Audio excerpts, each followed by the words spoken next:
గుడి మొదటి మెట్టుకి పసుపు కుంకుమ పెట్టి చివరి మెట్టు వరకు అరచేతిలో హారతి వెలిగిస్తూ మోకాలి నడకతో మెట్లన్నీ ఓం నమఃశివాయ జపంతో ఎక్కాలమ్మా.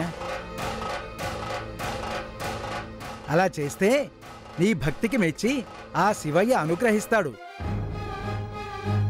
ఆపదకాల సమయం మారుతుంది, విధినైతే మార్చలేం కదా. ప్రస్తుతానికి తప్పించుకునే మార్గం చెప్తున్నానంతే. నేను చేస్తాను పూజారి గారు, ఇప్పుడే చేస్తాను. త్రిపుర ఆగు. త్రిపుర, శివయ్య కొత్తగా పెళ్ళయిందట, పాపం అమ్మాయి మాంగళ్యాన్ని కాపాడు తండ్రి.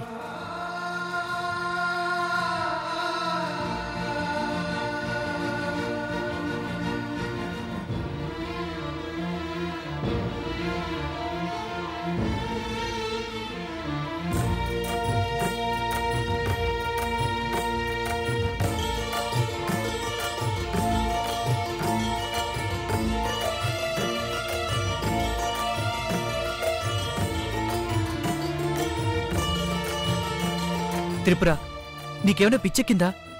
ఆ పూజారి మామూలు వాళ్ళ లేడు. ముందు మనల్ని ఆకర్షించడం కోసం ఖర్చు లేని పని చెప్పాడు. ఆ తర్వాత ఖచ్చితంగా ఖర్చు పెట్టిస్తాడు.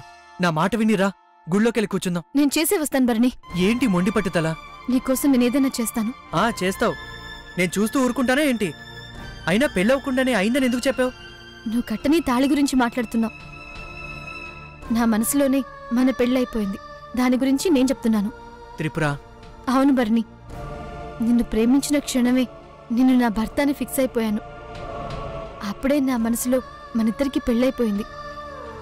నువ్వు నా మెళ్ళో తాళి కట్టాలని, నాకు పెళ్ళవ్వాలనే నేను ఆరాటపడేది. మనవాళ్ల కోసం, సమాజం కోసం కాదు. పైకి కనిపించే వాటికన్నా లోపలున్న వాటికే నేను ఎక్కువ విలువనిస్తాను భరణి. నువ్వు నా లోపలున్నావు. నీకేమైనా అయితే నేను బ్రతకలేను. నిన్ను బ్రతికించుకోవడం కోసం నేను చావడానికి కూడా సిద్ధమే.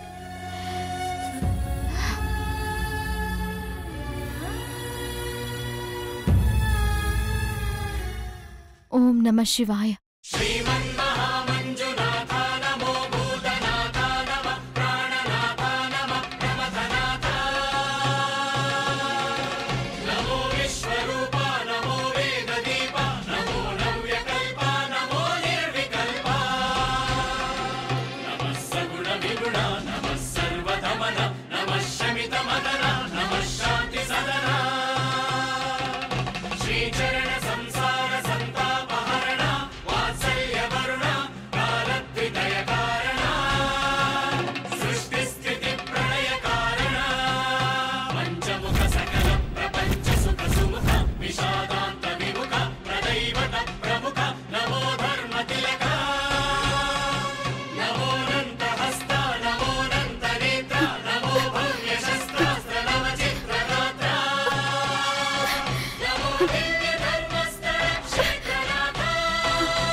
నువ్వు ఇంకేమన్నా చెప్పాలా? ఇంకేమన్నా అబద్ధం చెప్పాలనుకుంటే చెప్పేయి. నేను చూడాలనుకుంటున్నాను నన్ను మోసం చేయడానికి నువ్వు ఎంత నీచానికి దిగజారగలవు అని. ఎందుకు ఆలియా, ఎందుకు నువ్వు ఇలా చేసావు? నీకు తెలుసు కదా నానమ్మ తర్వాత నీ ఒక్కదానిని కదా నేను పూర్తిగా నమ్మేది. ఏమన్నావు నువ్వు? ఈ మధ్య అన్నిటినీ మర్చిపోతున్నావా? అది చాలు. వాటిలో ఉన్న శక్తి విషయాన్ని గ్రహించి మనకు వివరిస్తాయి.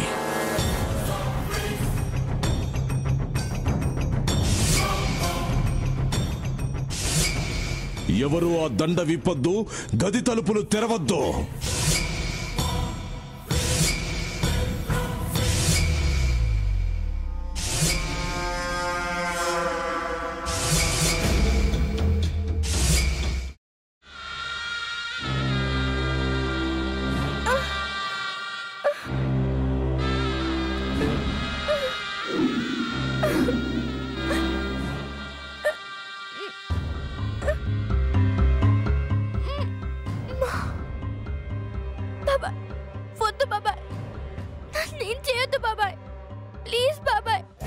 నీకు నిజం తెలిసినప్పుడే నా ఆలోచనలో నువ్వు చచ్చిపోయావు. అబ్బా ప్లీజ్ కొంచెం తినండి ప్లీజ్. భీమారావు గారు మీరా? ఇగో మీరా కాదు సక్కుబాయ్. అవును మీ పనామే లేచిపోయిందని చెప్పి కంప్లైంట్ ఇచ్చినావు కదా.